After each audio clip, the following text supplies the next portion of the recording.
பல்கலை துணைவேந்தர் ஜெகநாதன் சென்னை உயர்நீதிமன்றத்தில் மனு ஒன்றை அளித்துள்ளார். விவரங்களோடு இணைகிறார் செய்தியாளர் நடராஜன். வணக்கம் நடராஜன். துணைவேந்தர் ஜெகநாதன் அளித்திருக்கக்கூடிய மனுவில் என்னென்ன விஷயங்கள் குறிப்பிடப்பட்டுள்ளது? சேலம் பெரியார் பல்கலைக்கழகத்தில் துணைவேந்தர் ஜெகநாதன் மற்றும் பதிவாளர் கூட்டர் பவுண்டேஷன் என்ற தனியார் நிறுவனத்தை தொடங்கி செயல்பட்டு வருகிறது. அரசின் அனுமதி பெறாமலும் ஆட்சிக்குழுவின் ஒப்புதல் இல்லாமலும் தனியார் நிறுவனம் அரசு பல்கலைக்கழகத்தில் செயல்பட்டு வருவது சட்டத்திற்கு புறம்பானது என சேலம் பெரியார் பல்கலைக்கழக தொழிலாளர் சங்கத்தின் சட்ட ஆலோசகர் இளங்கோவன் கொடுத்த புகாரின் அடிப்படையில் கருப்பூர் காவல் நிலையத்தில் துணைவேந்தர் ஜெகநாதன், பதிவாளர் தங்கவேல், இணை பேராசிரியர் சதீஷ் ஆகியோர் மீது வழக்கு பதியப்பட்டு உள்ளது. துணைவேந்தர் ஜெகநாதன் ஜாமீனில் விடுதலை செய்யப்பட்டார். பதிவாளர் மற்றும் சதீஷ் ஆகியோர் தலைமறைவாக உள்ளனர். இந்த நிலையில் இந்த மூவரும் தங்கள் மீதான வழக்கை ரத்து செய்ய கோரி சென்னை உயர்நீதிமன்றத்தில் மனு தாக்கல் செய்துள்ளனர்.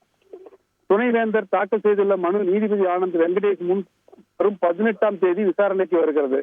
அதே வேளையில் சேலம் காவல்துறை சார்பில் துணைவேந்தருக்கு வழங்கிய ஜாமீனை ரத்து செய்ய கோரி காவல்துறை தாக்கல் செய்த மனு வரும் 19ஆம் தேதி விசாரணைக்கு வருகிறது.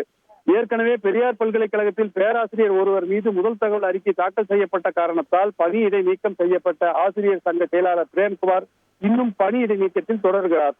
முதல் தகவல் அறிக்கை தாக்கல் செய்யப்பட்டு தலைமறைவாக உள்ள பதிவாளர் பொறுப்பு தங்கவேல் மற்றும் இணை பேராசிரியர் சதீஷ் ஆகியோர் மீது பல்கலைக்கழக நிர்வாகமோ அரசோ எந்தவித ஒழுங்கு நடவடிக்கையும் எடுக்காது வருத்தம் அளிப்பதாக பெரியார் பல்கலைக்கழக பேராசிரியர் சங்கங்கள் குற்றம் சாட்டியுள்ளனர். அரசு உடனடியாக தலையிட்டு பணியிடை நீக்கம் செய்ய வேண்டும்.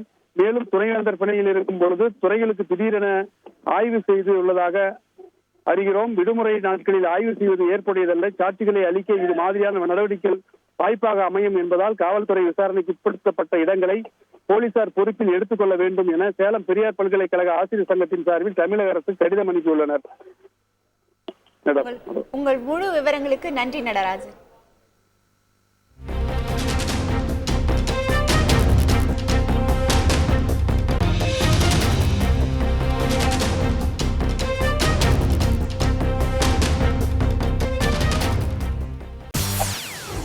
செய்திகளை உடனுக்குடன் தெரிந்து கொள்ள உடனே சப்ஸ்கிரைப் பண்ணுங்க.